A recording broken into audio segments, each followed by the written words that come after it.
Hey everybody, welcome to the Attack Action Podcast. Today we have a deck tech with Taylor Morrow on his Arachne deck that got him 46th place at the Calling LA. Thanks, Blake. Super happy to be here on my channel and teach everybody why Graven Call is super good and it's one of the best cards in Assassin. Taylor, what's kind of the idea of Arachne deck? I think most people think it's fatigue, but you're saying no, not fatigue. Correct. Yeah. So in my 13 rounds at the Calling LA, I went 8-5 on the deck, and I killed every single opponent I beat. So they all had 0 HP. I think one of them had also 0 cards, but they died because of health reasons, is what the coroner's office said, not from chronic fatigue. Right. So yeah, the deck kills. The deck kills for sure, and that's mostly its game plan into basically every matchup is to murder them. Nice. All right, looking at the list, we've got normal kind of equipment. If you're a big fan of Arachne, you know all this stuff. Looks like we'll probably go over all these cards. The one card that pops out to me as the first, like, oh, really? Like, what is that doing? I haven't really seen that in many lists, is our good old friend Codex of Bloodrot. Not that I think we're just going to go one by one right now, but that's just something that popped out to me. What does that do in this list? It does a couple of things. So Assassin really loves Ponder tokens. So it's another 2 cards that get you a Ponder that's not a Codex of Frailty. It has some mild disruption. Some decks or just some players will kind of elect to not Arsenal sometimes and play out their hand because they know you maybe they're trying to get a read, like maybe you have a CNC, maybe you have a Leave No Witness or something like that. So Codex of Bloodrot is just another way to kind of disrupt them lightly, but it's also like makes a 2-card hand really good. So like if you have Codex in a 0-for-4, you now basically have a 6 damage turn that also nets you a Ponder token, which is really good. Even if it doesn't disrupt them, the fact that you're going to do 6 damage is really relevant because that's like on rate for a lot of 2-for-6s or 2 cards for 6. And then if you have Tunic up, you have a 1-for-5 and Codex. That's then 2 cards 7 with a Ponder, which is also really good. And it allows you to like, instead of like kind of maybe a mopey attack that has go again, like something like Ravenous Rabble, which is not great when you have like 14 blues and I don't know, 11 yellow cards or something like that. It is kind of a way to extend your hand also. So it has like a number of applications. And, you know, obviously is a yellow, so you can pitch it for Make your own daggers Ravenous or whatever. Rabble that has Bloodrot. Yeah, exactly. And it's basically 2 free damage or they don't Arsenal a card. Like most of the time, you know, pitching for Bloodrot is bad. So it's kind of a sneaky extra bit of damage, which you need. Because I feel like, yeah, pitching for Bloodrot is almost what everyone calls like IPing yourself, of an elect penalty of not using all your cards. Yes, you're preventing damage, so you're kind of using those cards, but you're not using those cards to kill Arachne. And anytime you're not using cards to kill Arachne, you're falling behind. Absolutely. Before we get too much farther into the deck, I do want to do some shout outs. Oh, true. For the deck and stuff. So big shout out to my good friends Levi and Patrick. They were really instrumental in helping me get the practice on the meta decks and just allowing me to kind of think through lines, think through card choices, etc. They were really, really awesome in that way. And big shout out to Clément from France. I think I said his name well enough. He top aided, I think, Toll House last year or something like that on Arachne and had a good Arachne deck tech on shout out to the Plague Hive.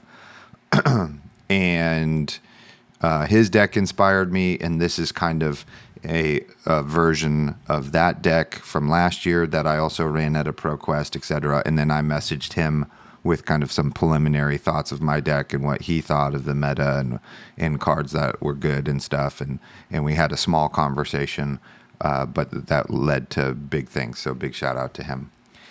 Last shout out is to my boy Miles. He was my tournament buddy for the whole calling.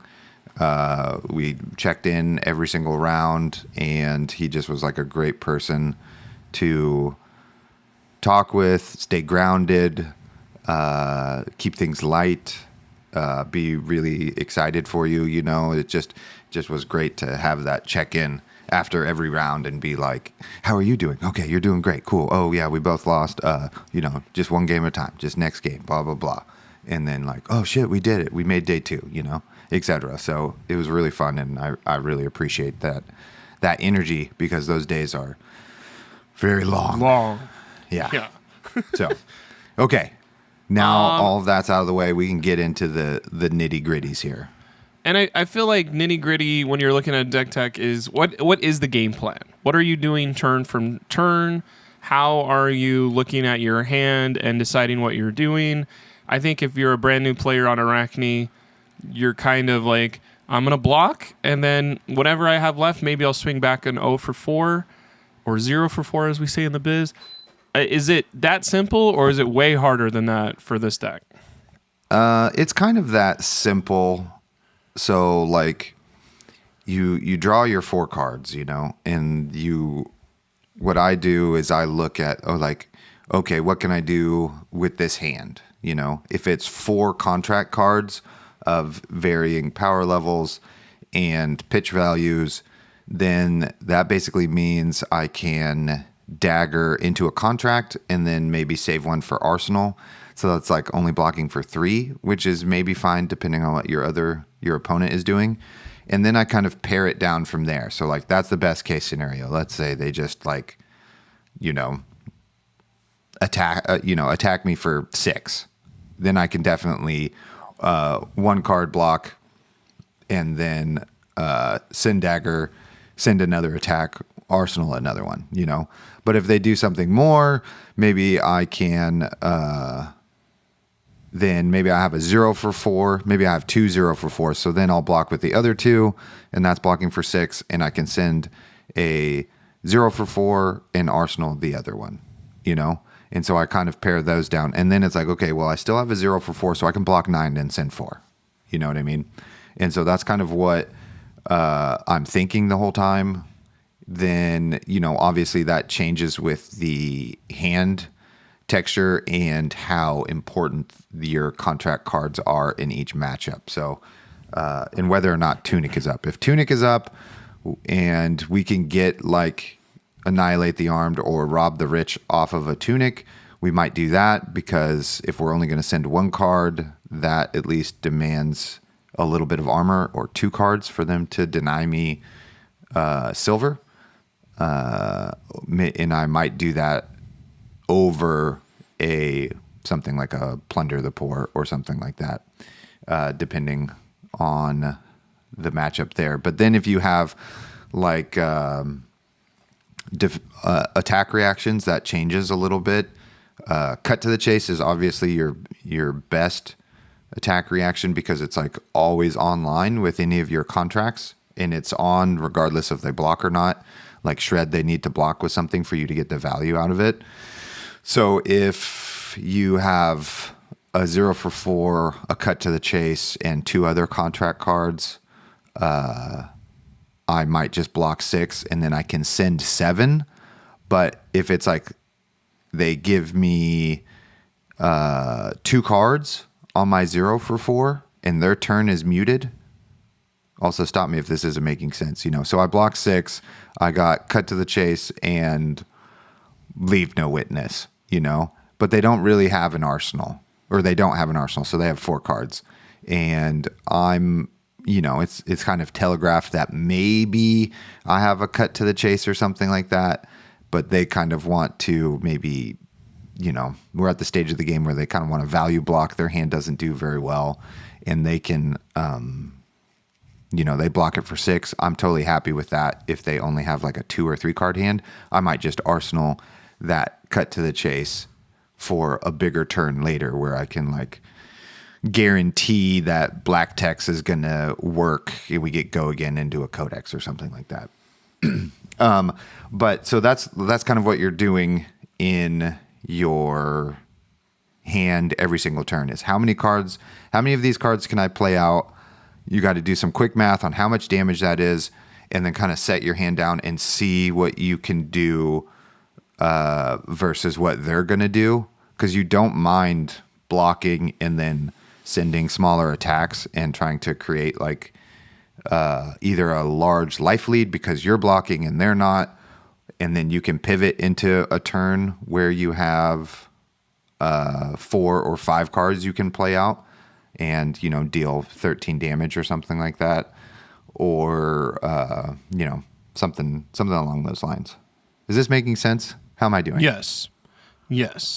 I think one thought process for me whenever I'm paying attention to this stuff is like the game of Flesh and Blood has gone very math very recently of what does this do for you? And Assassin feels like the block half your hand, swing half your hand 37 times, and then the incremental value you get is what's going to win you the game, and maybe getting rid of some of your opponent's cards gets you there.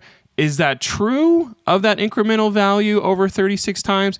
Because I feel like that is a hard deck to win with sometimes, but this has been successful for you. So is that what it is, or are we missing something where it's like, actually, as soon as your opponent misses once, you have a big lead and you can leverage that?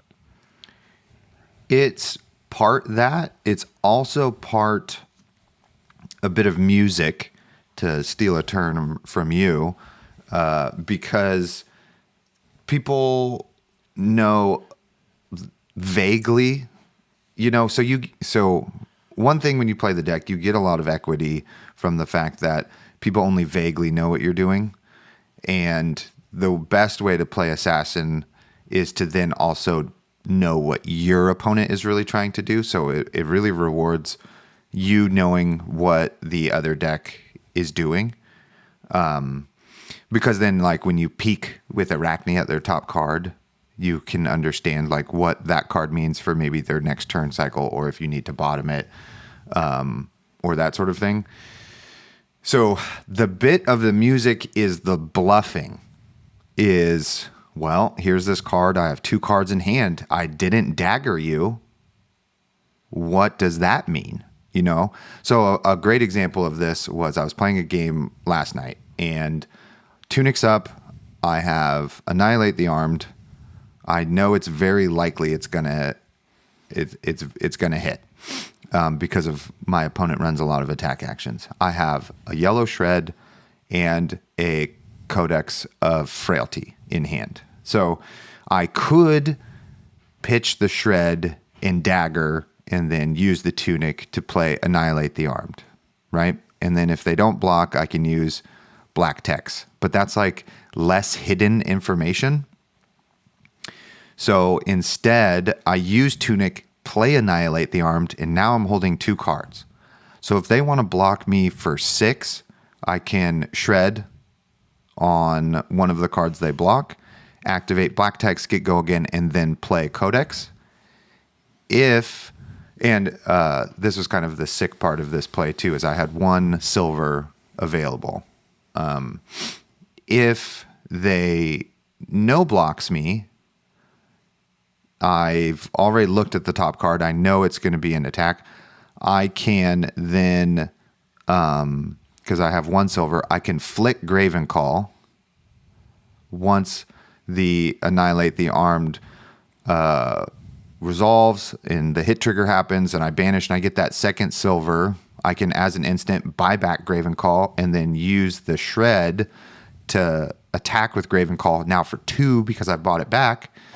And then I can use the Codex to get a Leave No Witness from my graveyard and get a ponder. So it winds up being 12 damage, 3 cards, right? Which is like severely above rate if everybody's keeping track at home.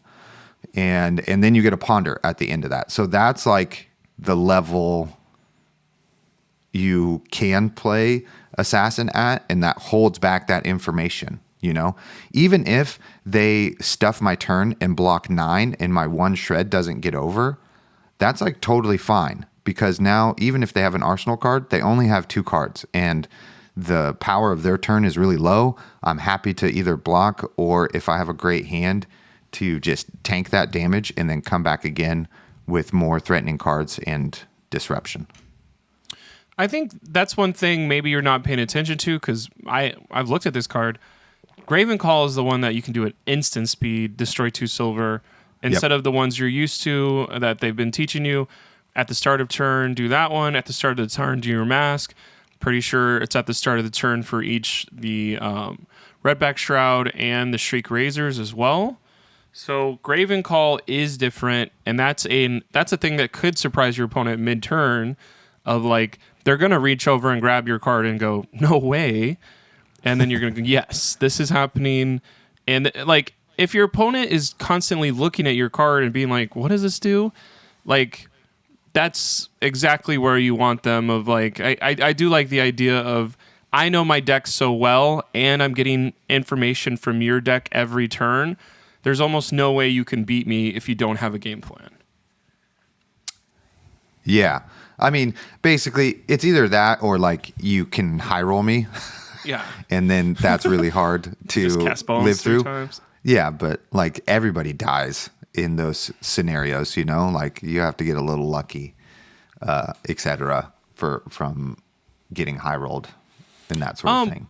One thing that I have been paying attention to my Arachne opponents recently, this is just one for Blake. You guys haven't been really using surgical extraction very much. And is that because it's a blue and we need to pitch it to save it for later? Or does an early surgical extraction coming across the board not really do as much as I think it does? It is really contextual, because it's quite a bit harder to cast and is much easier to block. You know what I mean? Because it's a 2 for 4, which is a break point. And with Tunic Up, you can go with a blue dagger surgical, and that's like pretty good. But 1 card and a piece of armor just covers that up. So you really need a 3rd card, an extra attack reaction, either a shred or a cut is even better, to get that off. But I mean, it's like many cards in this deck, especially, surgical and corrosive are the 2 great examples of this, that they're very flexible cards, because they're blues that block 3 that have like surgical has a great on hit because you can rip cards out of their hand. And then corrosive is great because it extends your assassin turns, and maybe you can snipe key cards out of their deck if you need to.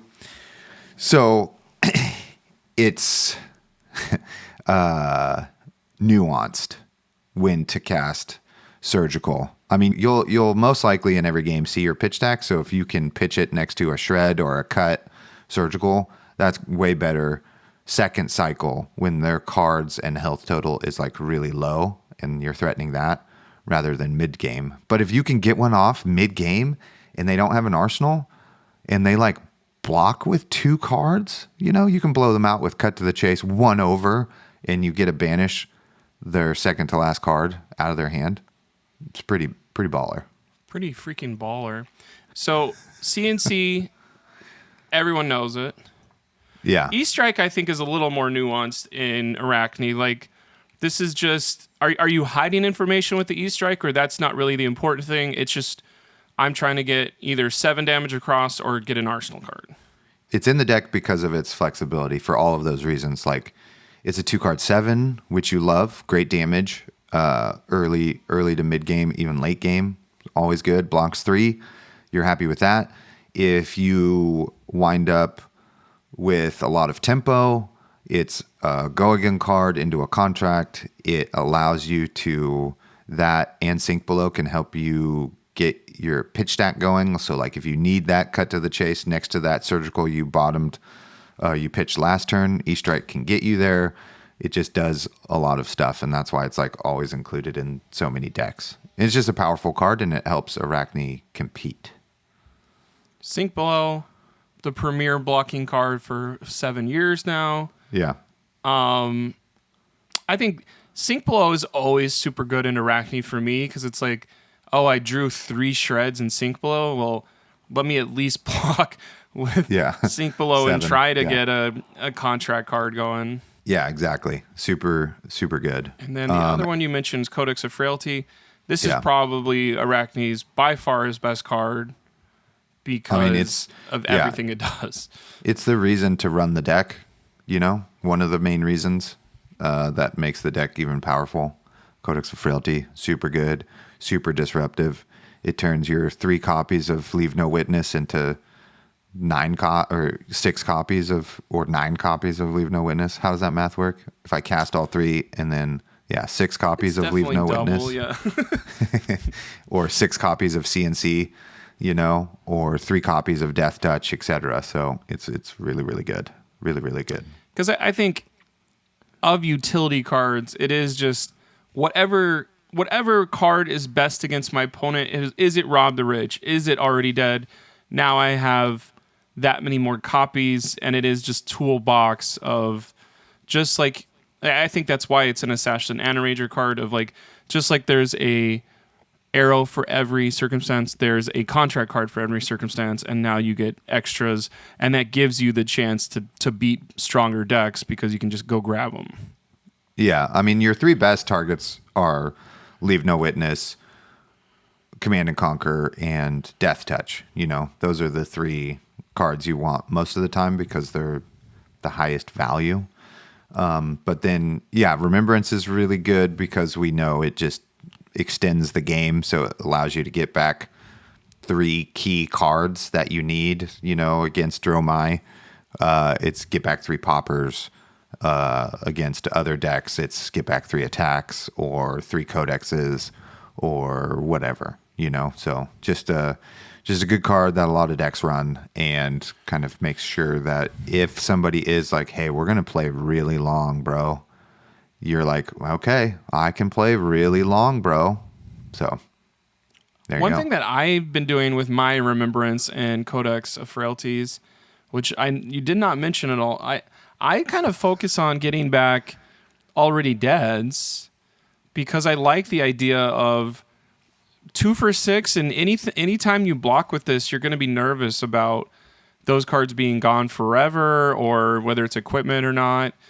And I think definitely with the Warrior resurgence of those pesky Valiant Dynamos, the more times you swing Already Dead against them, the worse they're like, oh crap. But like, that's just the thing is, how good is Already Dead? Am I overvaluating that, or is it a utility card, or is it a premier attack in your deck? Hard to say. I would. Where did I put it? Okay, so in the cards that it costs something. So Annihilate the Armed, Surgical Extraction, Eradicate, and Rob the Rich. I would say Already Dead is the 4th best card out of those. Like, Annihilate the Armed is super good in almost every matchup because everybody has to run attack reactions. So for it to make silver for you is really, really good. Then Surgical Extraction has the hit effect that takes cards out of your opponent's hand. So that's like super, super good. I think more valuable still. And then Eradicate is, I think, it could, this is where it's really matchup dependent. Eradicate is better in certain matchups than others, but it has this long text box that basically says like, you basically have to block me. Like, you don't want to lose 4 to like 7 or 8 if I have Mask of Perdition up in that matchup, of your cards. You know, you don't want to lose almost a sixth of your deck right now. So you should block it a little bit. But Already Dead has really good damage and has like, you know, so many opponents over the weekend like grabbed it and looked at it and they're like, what is this? And I'm just like, yeah, non-action cards. And they're like, so defense reactions. And I'm like, well, and your equipment, you know, or whatever. And then they just go like, well, the best value is to just use Sink Below and take 2 damage. And you're like, awesome. I'm going to banish Sink Below, get a silver off that, and banish whatever stupid card you have on top. And now I can buy back Graven Call. Mistake you have made, you know? So stuff like that. But if I would definitely cast it more often against Warrior when they're like Valiant Dynamosing me. Like, that sounds awesome. Like, yeah, put those freaking things on the chain and just to kind of value block something, and then I can, you know, react over the top and black text to give it go again, and then here comes Already Dead, and you're either going to give me 2 more cards or you're going to lose those Valiant Dynamos forever, you know? So it gains way more equity, I think, in that matchup, especially probably as it's the popularity of that particular deck rises as well. Because whenever it says when this hits a hero, banish the top card of their deck and a defending card, is it only for this chain link, or could it be further down the chain earlier? It's if you on the combat chain. That's sick. Yeah, so it's like, you know, dagger, they block with some equipment, and then this, you know what I mean? Then you could banish that if they let that hit. They're like, oh, I don't care, 6 damage, take 6. You're like, cool. Goodbye, tectonic plating, you know? Damn. I guess people wouldn't be blocking daggers normally with equipment because of the puncture effect, but I think, is that a thing where you're doing your 0 for 4, now it's time to black tech and then do Already Dead, that's probably how you get a Valiant Dynamo every once in a while. So now we did contracts that are 1 for 5s and 2 for 4s and 6s. What about the 0 for 4s? I'm assuming Leave No Witness is always going to be the best because it is the best effect with the Majestic written on it too. Yeah, I mean, it has 2 hit effects basically. It not only has its contract, but it also will pressure the arsenal. And that is super good in most decks all of the time. So it's just, I mean, it's good against every single deck, every single matchup. Everybody basically runs either reds or has an arsenal card. So throwing that at them is really awesome. You know? Yeah. Great card. That could even hit wizards. That's true. Then next in the ranking is for sure Plunder the Poor. Obviously, it's like less good against like Brutes or Guardians, but super good against, you know, any of your aggro decks or stuff like that. You know, it hits quite a few cards in Katsu Fi, Dash, a Ranger, Bolton, you know, etc. So it hits a lot of cards, which is really good because it's like generic, you know what I mean? It's costed, not card type. So you could get a lot of cards.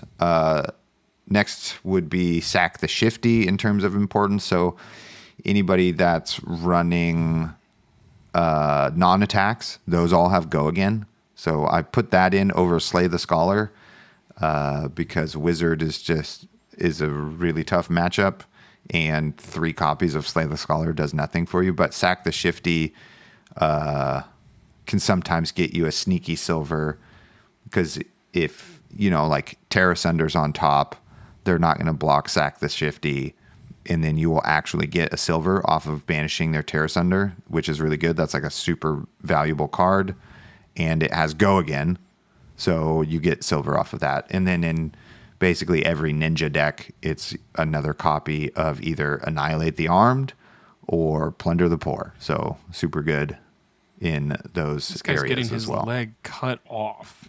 Yeah, yeah, That is crazy. yeah. You thought you were shifty. Now you are not. The only 0 for 4 or 0 for whatever that I don't see, you can't have a deck tech with Arachne and not mention his specialization. Regicide, baby. Yeah, just more of like a meme card, but you run it because you have the blackout version and it's his specialization. And it almost won me 2 games over the weekend. So it is kind of relevant. Like I definitely had a Dromai who ran Crown and then also just used Burn Them Alls willy-nilly. And I just couldn't find Regicide in time before I was burned them all. So that was relevant, but probably less relevant moving on. I will probably cut it for something that's like a little bit better. But worst case scenario, you can block for 3 with it, and you're happy to block for 3. It's like not a huge loss. Concealed Blade. This is a card that I haven't touched as somebody who's tried some Arachne stuff. Is this just... I saw someone use it on a, like, I'm going to start with a dagger, and that doesn't make sense against you, and basically just get in afflict knife damage, get in something with you, and then wait for the Concealed Blade to show up? Or is that pretty stupid because Concealed Blade could be your, like, 67th card, and you just never see it? Yes and no. I mean, it's in here. So there's like, it's a one of, but it's just another kind of toolbox card in the deck. You know what I mean? Because one of the things it can do is push, nobody blocks already dead for 7. Everybody blocks it for 6. You know what I mean? And sometimes they might have, you could have a piece of equipment on the chain like we talked about, and Concealed Blade will like snipe that thing out of there. That's what it's more used for. I definitely had to use it as a, oh shit, I was tired and presented the wrong dagger I need for this matchup. I'm going to flick this one and then use Conceal Blade to get the right one back. So I definitely used that once. And then, which was pretty funny. I was like, well, this is kind of awesome though, that I can just do this kind of mid-game, like fix my mistakes, thankfully. The other time I used it that was like really awesome was I was playing Wizard, and if you notice my list only runs 1 AB, and I somehow beat him. Yeah, praise to dog. And I attack with Hurl. I pitch a blue, flick my dagger to deal the extra point of damage to put him at 3. And Hurl deals 3 damage. So he activated his tunic, and I was like, I'm dead. But then he blocked with his tunic, and I had Concealed Blade in hand. And he was like, okay, block with tunic. I was like, reactions? Conceal Blade? And so now he has lethal, or now I have lethal, and he has to kind of go off just then, and he couldn't find an extra spell to kill me, and I survived, and Concealed Blade won me that game on the spot without me having to use those 2 floating resources, which is pretty awesome. And so, yeah, it can be useful, but most of the time it's it's not great late game because your opponents have to block. So even if you do pitch it, you're probably just going to wind up blocking with it in second cycle. Cut to the Chase is just the best of all time. Absolutely. Just only red though. Don't mess around with yellows and blues. Yeah, you don't really need to. Just 3 copies of Cut are fine. If they have to 2-card block any of your 0 for 4s, the yellow only matches that. And then it would be better on your 1 for 5s because that brings them to 7. But is still not that kind of critical that the red is. Like the red gets over a card in a defense reaction on a 1 for 5, which is really nice. So, and it allows you to dig a little deeper if you need to. It's really good. It's really, really good. We're digging. We're digging. The next up is Shred. 3 yellows and a blue is not a color combination I've seen before. How's that working for you? Well, so the blue Shred used to be a second concealed blade. But then I sat there and thought I didn't know if I wanted 2 blue Shreds or 2 concealed blades. And I was like, screw it. I'll just split the difference. It's not that big a deal. But yellow Shred is great because it's really valuable late game because it minuses 3 damage. So when they have to 2-card block your surgical extraction, boom, yellow Shred, you get that 1 point, strip a card, banish a card, or on, eradicate, boom, Shred, they take 3 damage and lose 3 cards, etc. The blue Shred is super good on a red 1 for 5, or even on a single card block plus an armor. So if they block anything for Exaxes, boom, blue Shred is great. But blue Shred is also super good if you're coming in for 1 for 5, and they 2-card block you to 6. Blue Shred gets their defenses to 4, and then that's 1 point over. So that's kind of sneaky and awesome in that way. So that kind of scenario, which definitely comes up, was one of the reasons why I wanted 1 blue Shred, just for another reason to like punish on the 1 for 5s.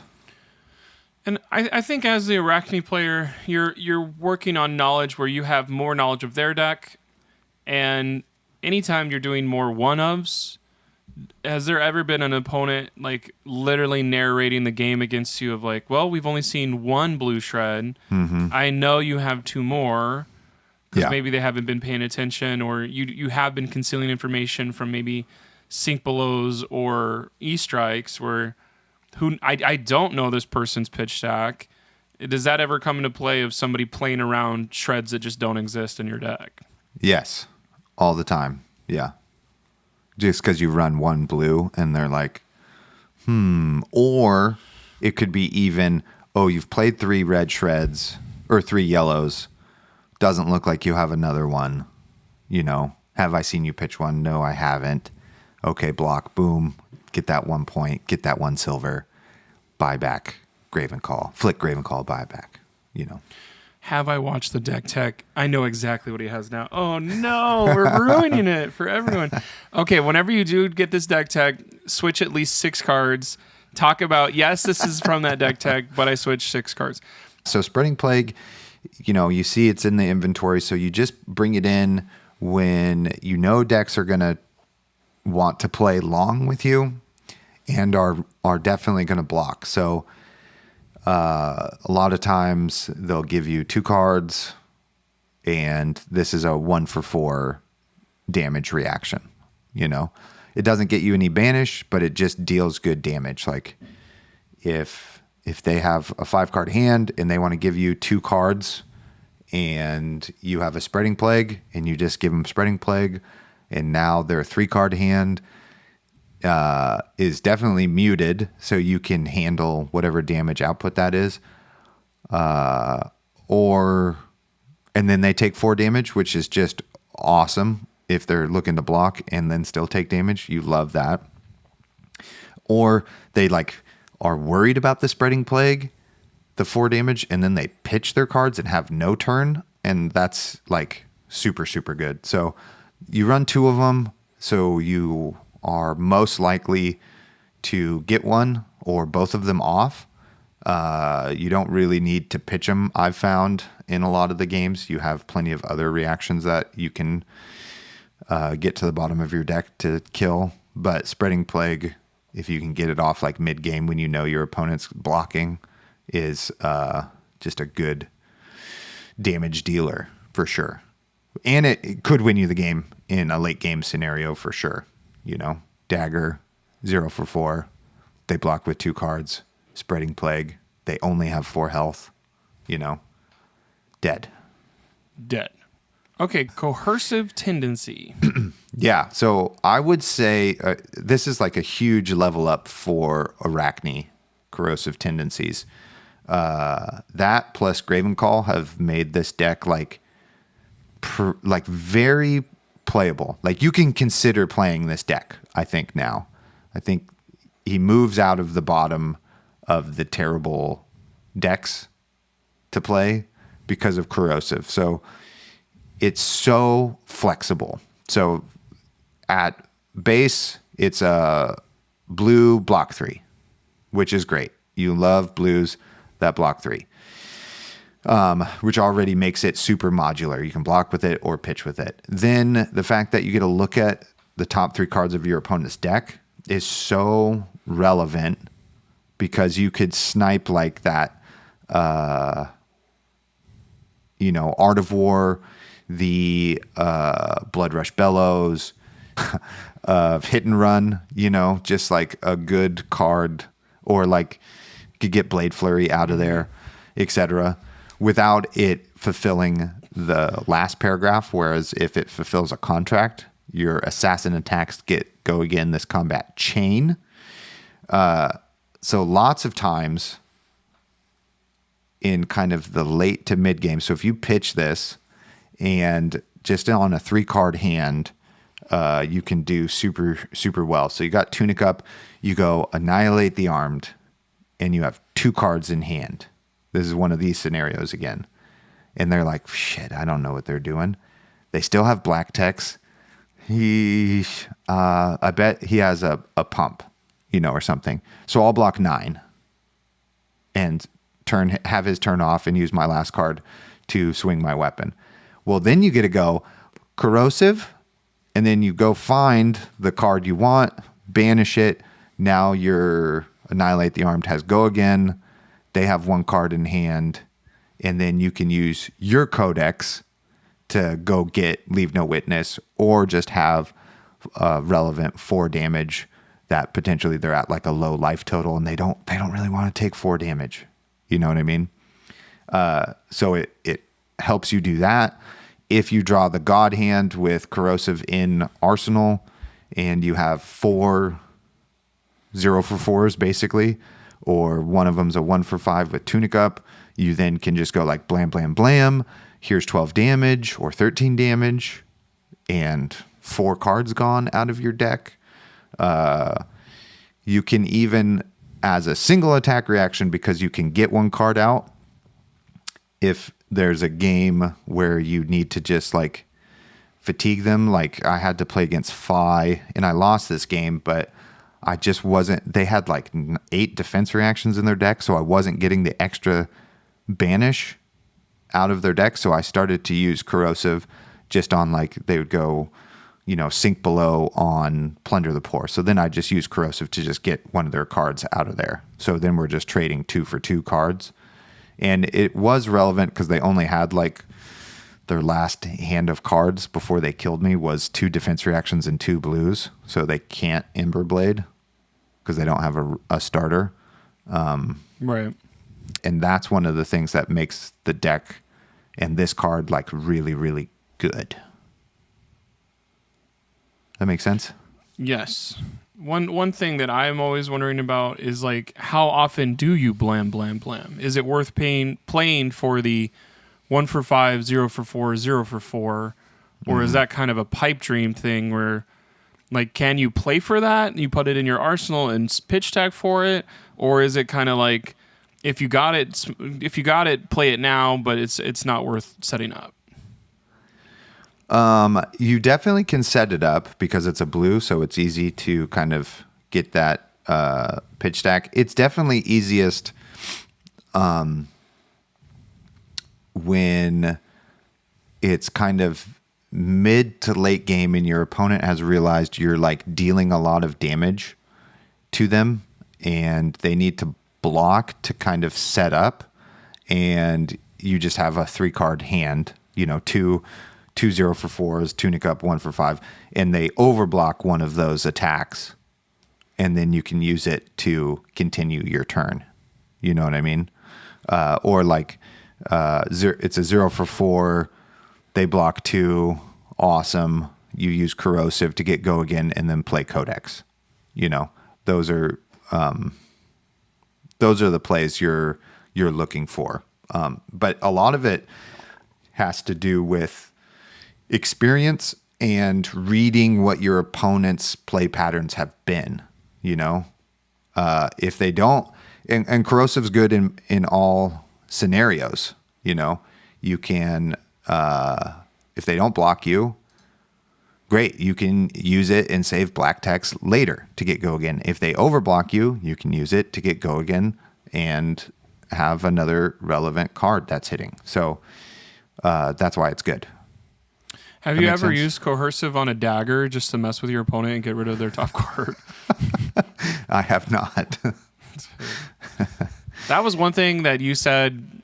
You were like, this is my favorite way to kill somebody. And I was like, oh, crap. I didn't realize, like, that's why Graven's good now is if your opponent's at 2 and you Graven, they're like, thank God I can block this. And then you saved the Shred the whole game.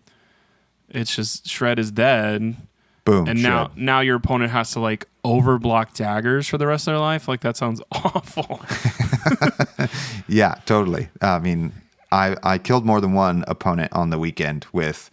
they're praying, or they block the dagger so they can block the next attack, basically, you know, with like one card to save some health or something, and they know they can cover that up. And then I just have yellow shred and just boom, yellow shred, they die, you know, or boom, yellow shred. Now you're at a life total where you can't hold the card you were hoping to hold on to, you know.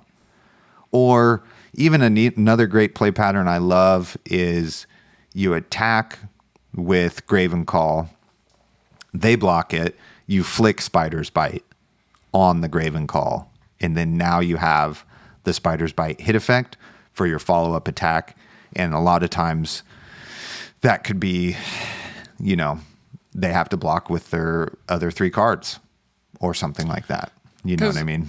I think before we go do the rest of the deck, like there's the thing that I am not getting, even as an Arachne player, because I just have never played this play style. Like I've been using the other legendary equipment to try and like force a breakpoint once or twice a game, but it seems like you're just doing so much damage off of Flick Knives and Graven Call. Like, is that a thing that you can quantify for us of like, yeah, I'm probably doing 15 to 20 damage on daggers, or is it more like 8? Because I am not doing that with Flick Knives, and the fact that you can buy back the dagger at instant speed, and like I'm used to, we need to buy back our mask and our shoes, so I don't have enough money to buy back other things. But like, what's your priority list when you're buying back things? Graven Call for sure. In most matchups, I want to get it to 2 as fast as possible. Buy it, flick it, buy it back, you know? Just because for most matchups, everybody has armor. So what Spider's Bite does early is just say, give me a card and armor, you know? So like, you Spider's Bite into a 0 for 4. They just go, okay, here's my 1 attack, and here's a piece of armor. Or here's my attack, or here's my non-attack and a piece of armor to cleanly cover that up, you know? And you don't have an extra card, or they're just like, I don't think you're going to blow me out with cut to the chase or something, you know? And so that's what that does. And then like, once you can get Graven Call back, it gives you... it kills your opponents twice as fast as Spider's Bite does, because 2 is twice as much as 1. And that's really relevant. Like over 3 turns, you know, if your opponent's, the difference between 18 health and 12 health is a lot, you know? So if Graven Call deals 6 damage over 3 turns and they're, you know, blocking your other attacks some, and their power level of their turn is low, you are happy to make those types of trades because their health total is decreasing, and so many people are not running attack reactions or combat tricks like you are. And then once they're at low health, you're really gaming, as we like to say.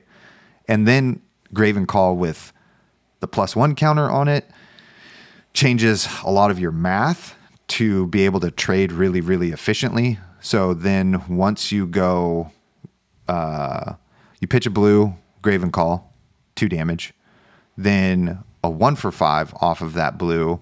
That's 7 damage for 2 cards, which is kind of where you want to be able to trade, right? Or if you have Tunic up, then Graven Call plus Already Dead or CNC is 8 damage for 2 cards. And then even if it's a 0 for 4, it's still 6 damage, which is the on rate math of cards, and you are threatening a banish as well. So that's what Graven Call can do for you. And then if they are letting you get more silver, if you have 4 silver, 6 silver, it just means you have like then carte blanche to freaking flick this thing as many times, right? If you have 4 silver, if you get 6 silver in a game, that's like pretty insane, because it means Graven Call has been flicked once and has been attacking for 2, and then 2 more silver means if they have 2 health, they die in 2 turns. You know what I mean? So you just go a 0 for 4 or a free costed attack, boom, Graven Call, they're at 1 health.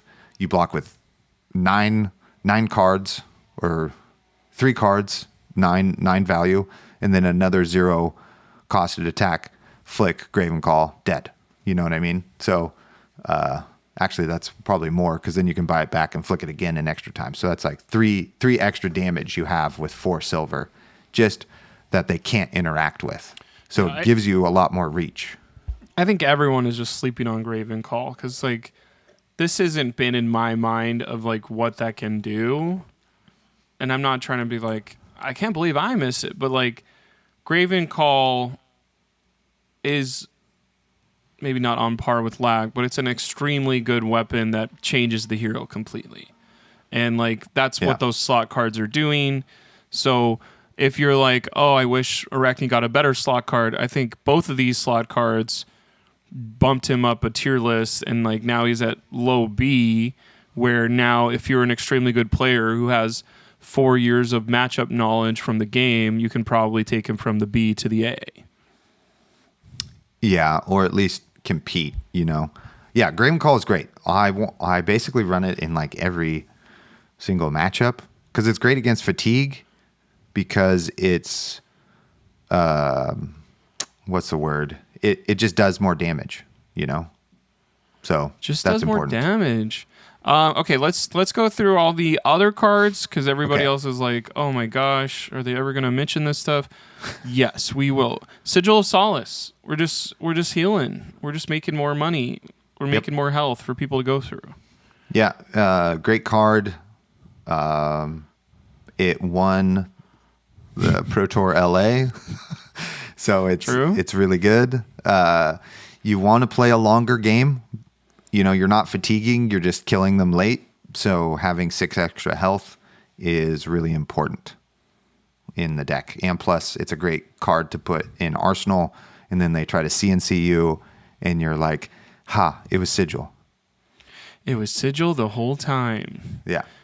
This is not a good card to put against CC in your Arsenal, but it's good against everything else in Arsenal.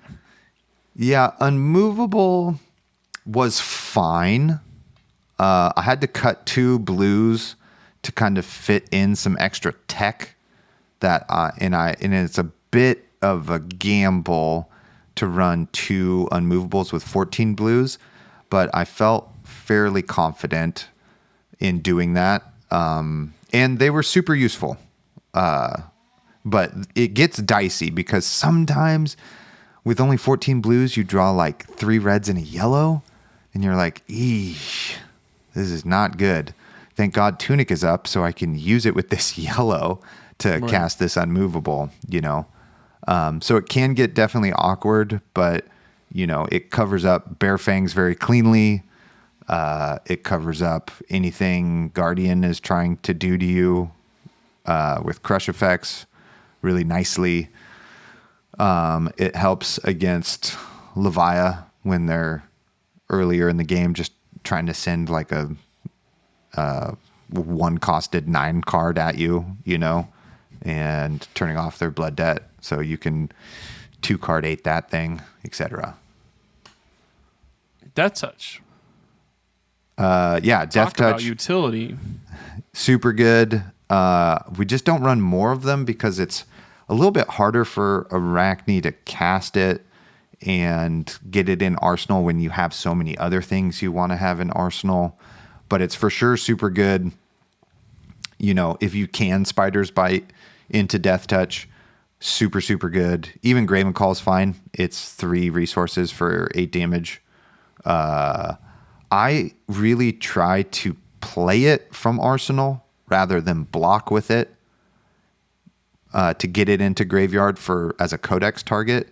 I really try to play it first, and then it's a tool for Codex later. But again, because it only can be played from Arsenal, it gets a little dicey, but it's a super, super good card. And I think this is one thing where you can look at deck lists. I'm not trying to be elitist or gatekeepish, but like when I'm looking at Arachne deck lists, anytime an Arachne has 3 Death Touch in their list, I'm always like, oh, interesting. Maybe they haven't done as much of like how bad that is, of like drawing 3 Death Touch in one hand is like you just lose the game pretty much. I think it's so smart it's our 1 copy. You try to get it in your, like, literally if it's in your opening hand, you're like, great, block with it immediately and like Or never have to Arsenal think about this ever again, or Arsenal it. And it's just like Death Touch is so good that, oh, why wouldn't you want more copies? Your more copies is the exact time for a Codex, or it's the exact time. Like, you would never remembrance this. I don't know where I'm going with that, but it is like, don't run 3 copies of this. Choose the time you want to run the 2nd and 3rd copy with Codex. Yeah. And it definitely, because I'm running Codex of Bloodrot, its value goes a bit more up. It makes me kind of want to run a 2nd copy, but I don't know. I'll have to Like do with Judge, a bit more. yeah. Yeah, I'd have to do don't want that some to more happen, testing. too. But one seems really good, for sure. One card I have not used and I have been so stubborn about is Hurl. How does Hurl work? Hurl is pretty good. It's, you pair that with Give and Take, and that's kind of your aggressive package that gives you, 3, 6, 9, 10, 11 cards that basically have Go Again, right? If you count Corrosive as a way to get Go Again on some cards and E-Strikes. So it allows you fairly well to have like a pretty wide turn. And then it gets bananas when you factor in your Graven Call math in there, right? So like you can do 13 damage with Hurl and 2 blues and just another attack. So you can like Hurl, pay to throw your knife, right? And then you can buy back, which is Graven. And then you can attack with Graven, and that's 5 damage right there. And then you can use your other attack you have in hand and then flick knives Graven again, basically. So it allows you to flick Graven if you have 2 silver twice, which is really awesome. Even if you don't have a hand of cards, but you have 2 silver and a Tunic resource, you can Hurl, pay with Tunic, flick Graven. That's 4 damage you've threatened. Buy back Graven, and then actually use the piece of equipment, flick knives, to deal 5 total damage, which is freaking awesome. I mean, yeah, like if you ever get below 10 health against this deck, it's just a matter of time before you're dead. Because like if you're under 10 health against this Arachne deck and you still have 20 cards. I don't see how you get out of there. Of like the amount of times we're gonna flick the knives and do extra damage to you and buy stuff back with our like one card in hand is kind of crazy. Yeah. Yeah, it's pretty nuts. They could be, you could be at 8, which is and then Arachne's at like 9, and all they do is play Hurl, and you're like, well, I don't really need to block this. I need to kill them. You know what I mean? And then 5 damage out of nowhere, and then all of a sudden you're on 3 health. Like, really changes the game for sure. Bro, why is everyone not playing this deck? What the heck? Hurl is also super, super good against Prism, because if they have 2 angels up, it allows you to sling that dagger and get rid of that ward twice in a turn by paying for Hurl, buying it back, and then using Flick Knives again. So really good in that regard as well. Anything you want to say about give and take besides just the go again part? That's about it. Okay. It's a 1 for 3 that has go again, and basically nobody wants to block it because they don't want you to put Codex back on top of your deck. And I just needed kind of a guaranteed go again, and it was either that or maybe Rabble, and this always comes in for 3 and blocks for 3. So that's why I went with that. So you kind of need it against Victor and Dromai and Prism. Those are cards you need all these go again cards for. And then one of your blues is Last Ditch Effort. Totally. Just a toolbox card. Comes up rarely, but when it does, you really want it to come up, because a 2-card 8, as we know, is Wounded Bull Math, and that's super good. And it's super good, especially if you've gone super late into the game. And if you know that's happening, you want to keep Last Ditch Effort in your deck. You also could remember it's back as well as one of your copies. And sometimes keeping like 1 silver around is really good, because sometimes you'll be like, shit, I have Last Ditch Effort in my hand, but I have 1 card in deck. You can pitch to break a silver to draw that last card, and then use that card to play Last Ditch Effort and take their whole hand basically, and then kill them, with something else you have on board. How many times as Arachne have you popped a silver to get a new card? Is that actually happens more often than you think, or literally never?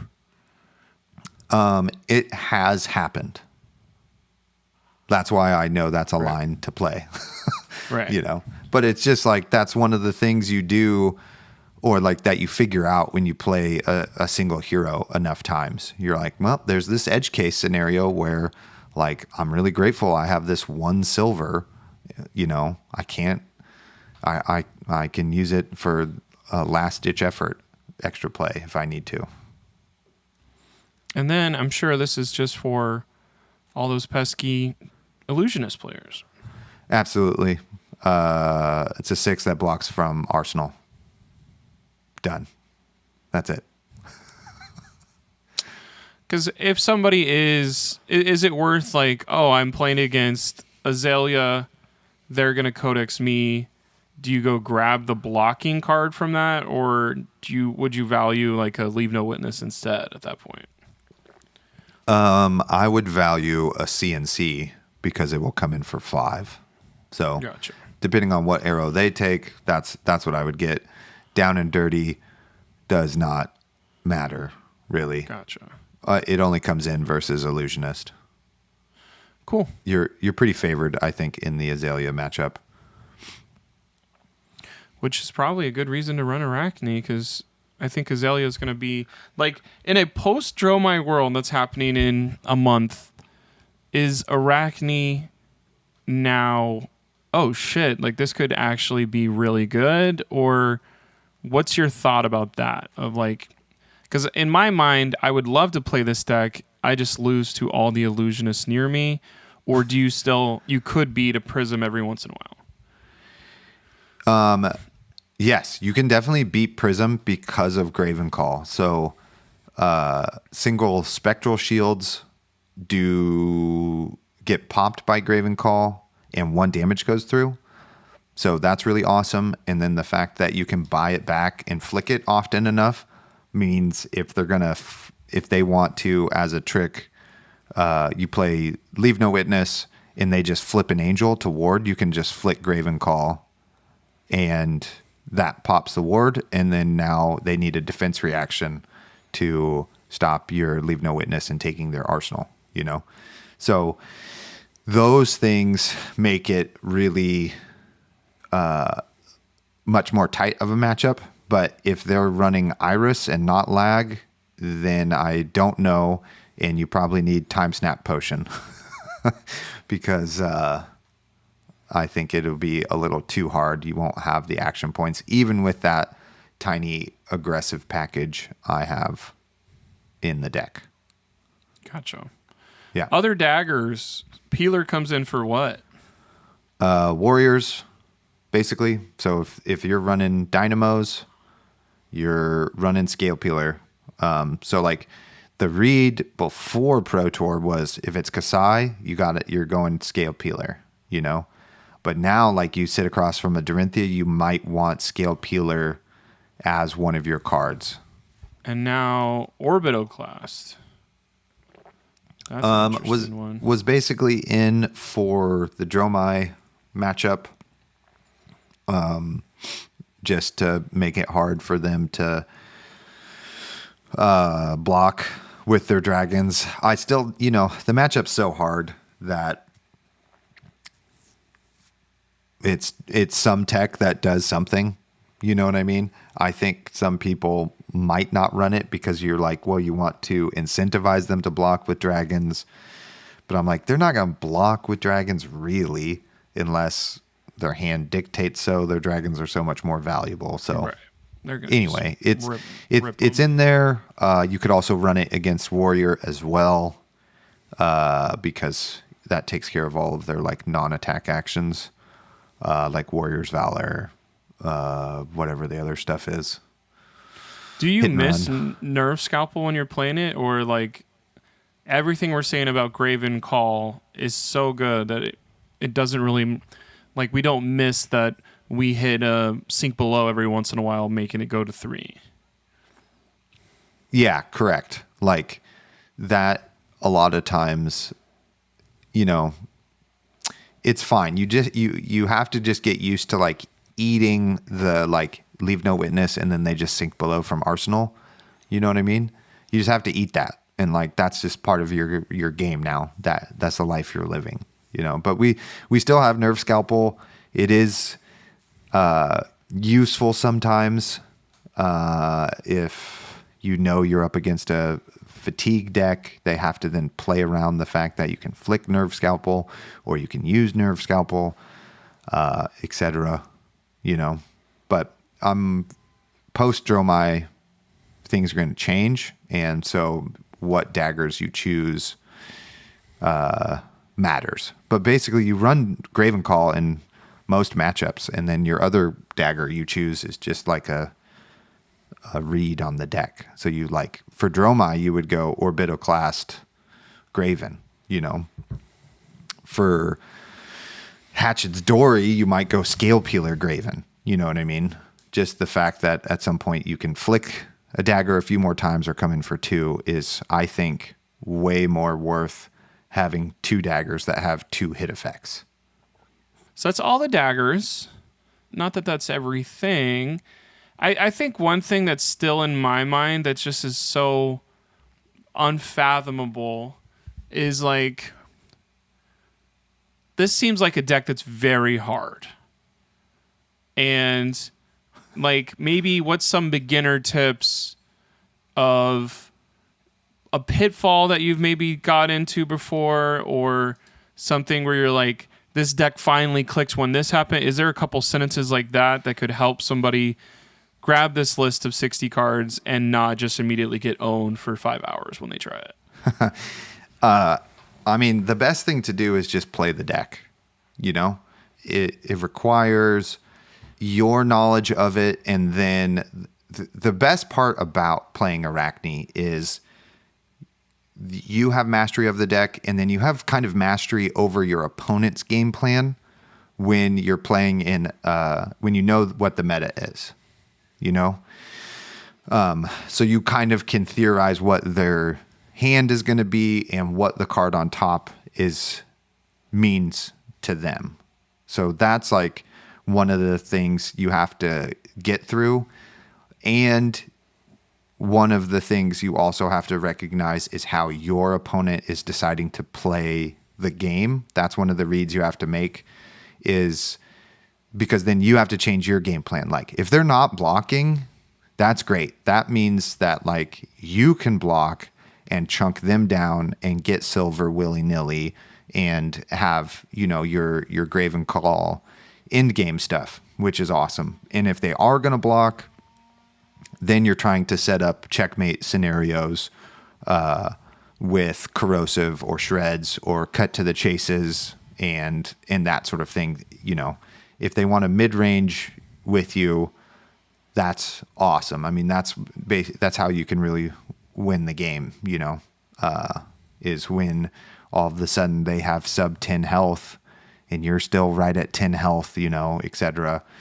And I don't know how many times too over the PTLA I would still be slightly above 30 and my opponent is like at 20 or 18, you know, and then that means I can like tank a turn and or block a little bit less and have kind of a bigger turn and start to push that life total farther and farther down. So my advice for new players playing the deck is to just play it and try to be really thoughtful about what happened in that matchup and how you could play your cards potentially differently to win the game. Or if you did win, how did you do it?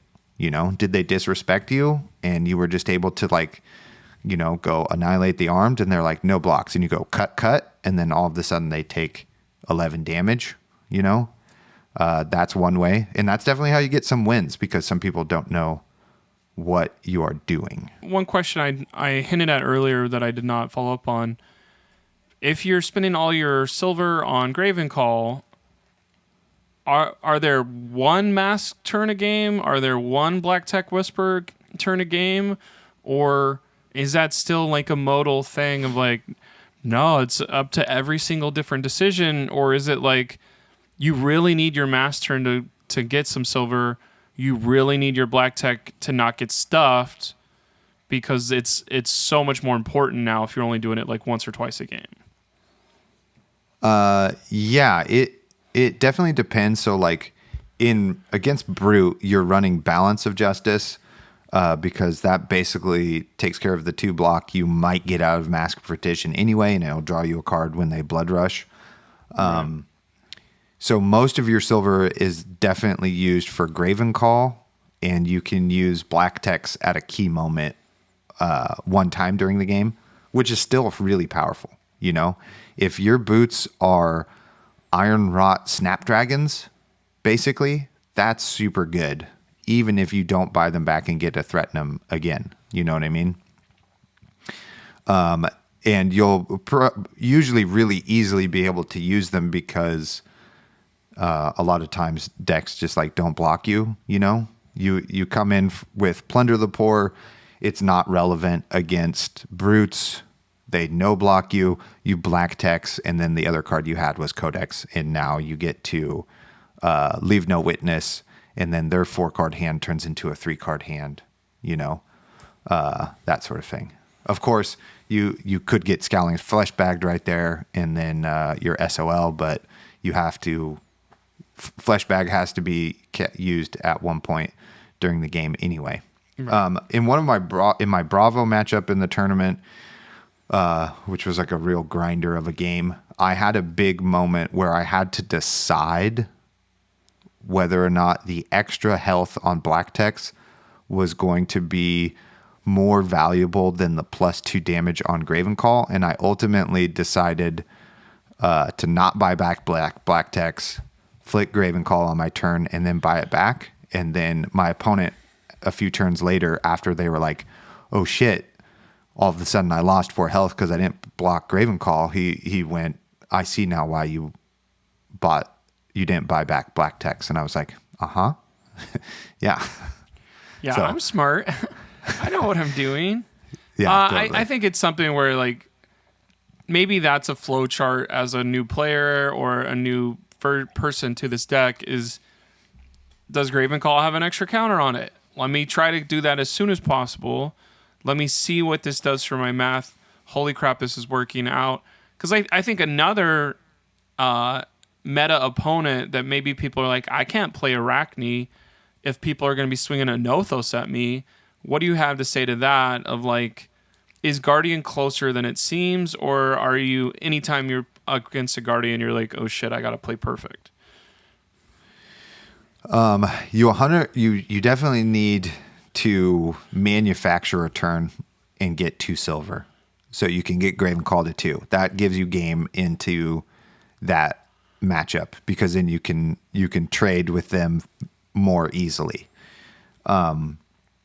Because they have so many armor turns that they can just like, card an armor, 2 armor, block you out and hold cards and dominate stuff, that the hit effect of Spider's Bite does nothing for so long. Basically, it forces them to use their armor earlier than they probably want to, that you need Graven Call to be able to like keep pace with them. But Victor is really tough because they basically have carte blanche to win all of their whatever they're called, clashes. So they get a ton of value off of all of their clashes and draw cards. And so that's like the worst case scenario is like, I have this turn that's disrupting you, but you're blocking my damage and gaining a card and sending back more damage, and you just lose trades. So that's why you kind of have that aggressive package in there where you take out your sink belows basically, and you put in your go again cards, and then you can run that into Victor, and you get a little bit, that gets a little bit harder for them to deal with. In that way. But Guardian is a bit tough, and if we had more Guardian, we would maybe change the deck a little bit, which we might.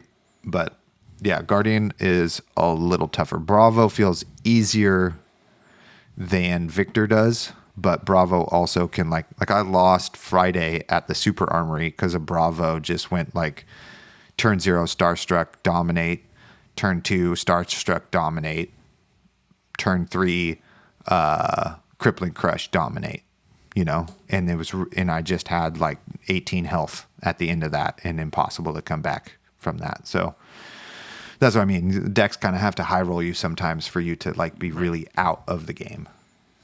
Moving forward, is there any cards in here that would be maybes, or like this is what I'm taking out of this list because it didn't work, or I know that there's going to be a meta change, so this card is not stale, but like this card's on the way out, and I'll probably try a new card like blank. Yeah, Down and Dirty for sure can come out. I'm unsure of if you really do need the Remembrance or not. It just was kind of a hedge in some certain matchups. I think you maybe could lose Orbitoclast also. And the only reason I have Arcane Lantern in there is because I kind of was unsure what another card is I needed, and I just have a full art cold foil Arcane Lantern.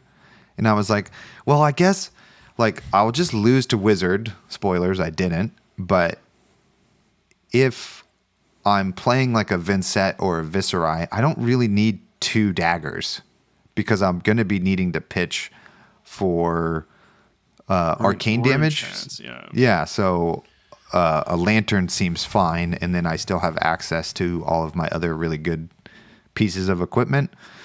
So the Null Rune could be switched around, and then since you don't have to worry about Dromai as much, you might be able to like add in 2 or more blues and kind of fiddle around and get yourself to AB3 and get some Oasises in there as well.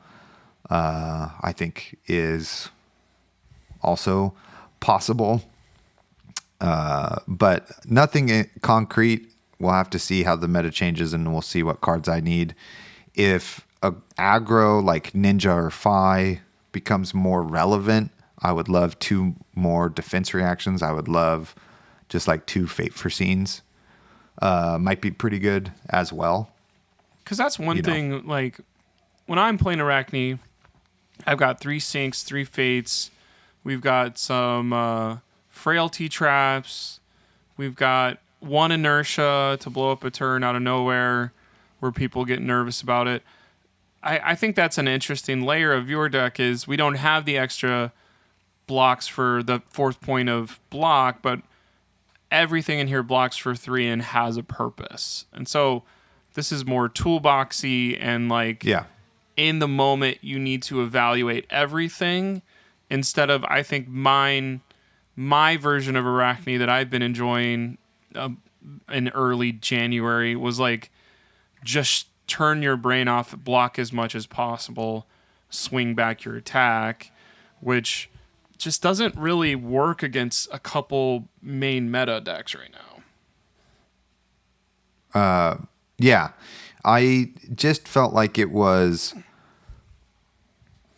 better to have a proactive plan is just how I would prefer to play that deck rather than a reactive game plan and kind of fatigue opponents, because you have so much more surprise damage in here now that I think is just a little bit better. Any stories from the Pro Tour Los Angeles calling? I guess I keep saying Pro Tour Los Angeles because that's what it was in my mind.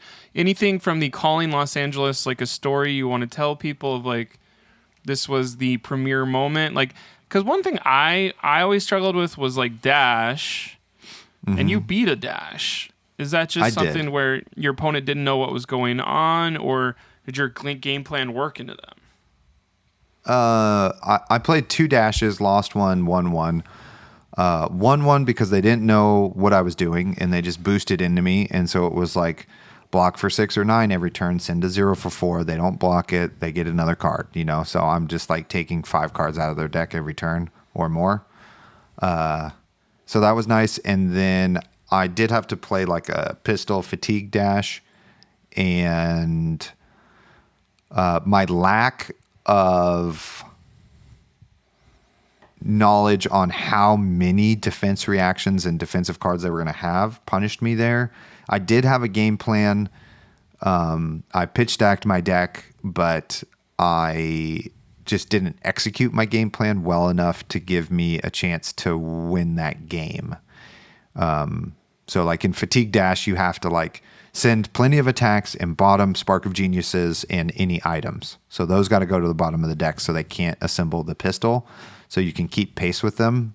And I couldn't get a second silver to get Graven Call to 2 to flick it and buy it back so that I could keep kind of pace with the pistol, so then I can, 2 cards 7 them and their, pistol for 4 every turn. You know what I mean? So I can kind of block that and that sort of thing. So that did not work out, and my life total was too low when I draw,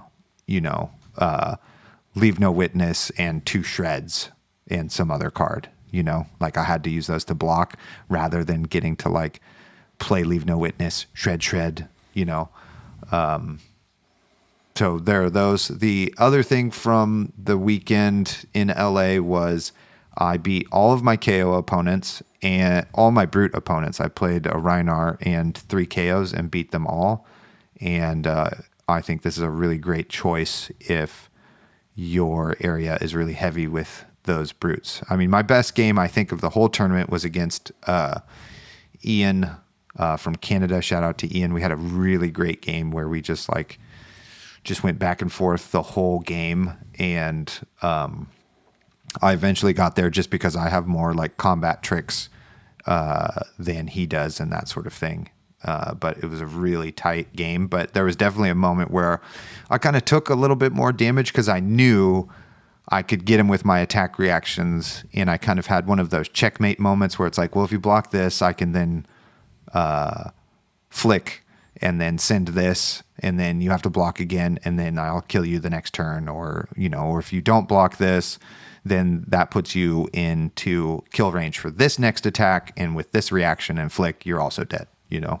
So we had one of those moments as well. You're already dead. Yeah, basically. There are some questions in the Discord that I would like to answer. So Greg asks, how do you approach new Prism? When do you target angels? Are extra poppers even worth it? Send help. So I talked about Prism a little bit, Greg. You don't attack angels ever. If they're flipped into angels, great. You play cat and mouse with flick knives and Graven Call against them. Eradicate is for sure your best attack in that matchup. You can try to pop them, but a lot of times they're running Triumph. Triumph is the one that gives -1, I think. Whatever Herald that gives -1, so that really sucks. But you know their turns are really capped at like Herald, Angel, Herald, or Herald, Angel, Angel, you know? So you can kind of do the math on how much damage you can take versus how much damage you can send and how annoying that is. I mean, you definitely have to get rid of ALS because it says you have to. You have to get rid of Genesis, and you have to get rid of Merciful for sure. And then passing as well. Like those you have to like get. So that's why you have those kind of go again attacks. So at least you can go again and then dagger the aura that you need to dagger. So that kind of keeps pace there. So, but if they're running Iris, I have no clue. I have no practice into that. I'm pretty sure you lose and need a totally different sideboard plan and maybe game plan into that. I played the Prism Iris builds back in like Vegas. So that was like September, October range. Mm-hmm. It's so bad for Assassin where you just, that would be, if they flip it over, I think you just don't have enough poppers to eventually, whenever the angels come across after 4/4, I have Genesis up, it's 4/4/4 and then swing a Herald afterwards. And like, or it's 4/4 swing Herald, and you won't have a popper to stop that. And even if you do, you already took 8 damage. So it's like, it's or you have no cards in hand to have a relevant turn. Right. Yeah. Colin, shout out to Colin, asks, are you worried about telegraphing plays? For example, shreds or codex plays. Are shreds something you want to pitch, or is it just dependent on the matchup and game state? When and what are you pitch stacking? How often are you seeing second, third cycle? A lot of questions, Colin. All great questions. I'm not worried about telegraphing because if my opponent wants to overblock any point in the game, that's awesome. We love that because then we're controlling their turn by making them play defense. And if we can control their turn, we have an advantage because then when we come back on our turn, we still have potentially hidden information that makes them overblock, or they just take damage and are expecting more. And it, you're still getting a bunch of cards. Like if they want to block you out, fatigue is a real game plan that you have. And then you're just trying to do block math. Like, okay, my 1-for-5 took 3 cards. Perfect. Dealt 0 damage, but that's 3 cards they don't have in deck. You know what I mean? And then they come back at me with like 4 damage. I'll block with 1 and take 1 damage. You know what I mean? So you can play that game. Shreds depends on the matchup, whether you want to pitch them or not. That's why you run the yellows and the blues. So you can play them late game, but you can also block with them as well. So it's kind of dependent. You definitely kind of want to be cognizant of getting 1 somewhere in your pitch stack because you usually do see your second cycle in most games, at least those first maybe 8 cards. And then when and what are you pitch stacking? So you pitch stack against decks that are clearly trying to block you, and you kind of want, like, the best thing you can do for damage would be already dead and 2 cut to the chase. So that's really hard to play around 12 damage on one card. And even if they do give you all 12 and remembered your pitch deck and they just gave you their whole hand or 3 cards, you don't even need to play those 2 cuts. You can just arsenal 1, hold 1, and then your next hand of card comes up and you still have 6 damage in your hand that they have to play around. So that's what I would pitch stack if possible.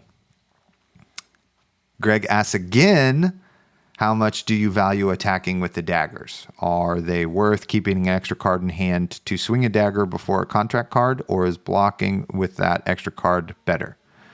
Depends on how much damage they are dealing to you versus your life total, state of the game, etc. So like if you're holding a blue and you have CNC and Tunic is up, then Spider's Bite into CNC is one of the classic plays, and that's a lot of times worth it to kind of steal back some of the tempo to get your opponent to block so that their turn is more controllable on your end. But a lot of times you kind of just have to like send an attack if they're really, really aggressive, you know? But then in the slower matchups, like a Guardian where they're sending like a Spinal Crush, you know, you can just block that with 2 cards, take 3, and then dagger into attack, which is fine. So context, I suppose. Thor Mike asks, what are your overperformers? Graven Call, for sure, huge overperformer, and Corrosive Tendencies. Those 2 cards have unlocked, I think, this deck in this particular playstyle quite a bit. Last question. Nate asks, what changes would you make post-Dromai? I kind of talked about it. Maybe a few more defense reactions, maybe some AB and Oasis, just kind of some defensive tools that we might be able to kind of play around with. I think, Plague Hive might be a consideration if Axe's Dory is really important. The Inertia, I think all 3 of those tokens are pretty good in that matchup. Frailty being kind of a bit better, but that could be a consideration. But then running a no block is tough. But I'm having a hard time theorizing what that meta is going to look like and what decks are going to be most prevalent. So, TBD, and it'll be up to the artiste's choice in that moment. How good is Arachne going to be against the Mystic heroes? I don't know.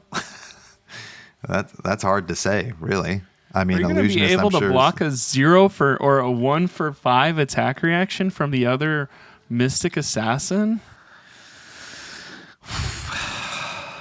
Yeah, this is going to be tough. Illusionist is going to be tough. Who knows what's going to happen with that ninja? Is that you doing the chakras? That's me shocking you right there. Well, Sweet. That's a comprehensive thing. Where can people ask you questions after they watch this video? Just in the comments? Will you be there answering stuff? Yeah, totally. I will check this video's comments. You could ask them below. In the description is my Twitter handle. You can get at me there. I'll probably post this video when it's live in the Purple Discord also. And so then you'll be able to find my Discord handle through that as well. But yeah, I appreciate everybody watching, and I look forward to continuing to play Arachne and seeing what sweet stuff we get out of Part the Mistveil. Because were you technically the top placing Arachne at the calling, or did somebody get ahead of you? No, I was the second best Arachne at the calling. Okay, erase that or edit that out. So as one of the best, that was a great path down Arachne's psyche. Hopefully I can beat you. It was interesting. We were playing some games and I was like, how am I losing so badly? This isn't like other Arachne decks. And I think that's the key of if you've been dialing your brain a certain way to play Arachne, this is a different thing. This is not easy to do. Good luck. Yeah, it just takes some practice and understanding you're not a fatigue deck, you're an assassin deck, which is slightly different than other games. You play, it feels really similar having watched the Dorinthia Hatchets deck techs. That it feels similar to like that you play both sides. You play your opponent's side and you play your side, you know, and you're being disruptive rather than dealing damage. That's Arachne, baby. That's it. Enjoy playing Arachne. Thank you, everybody. Appreciate you all.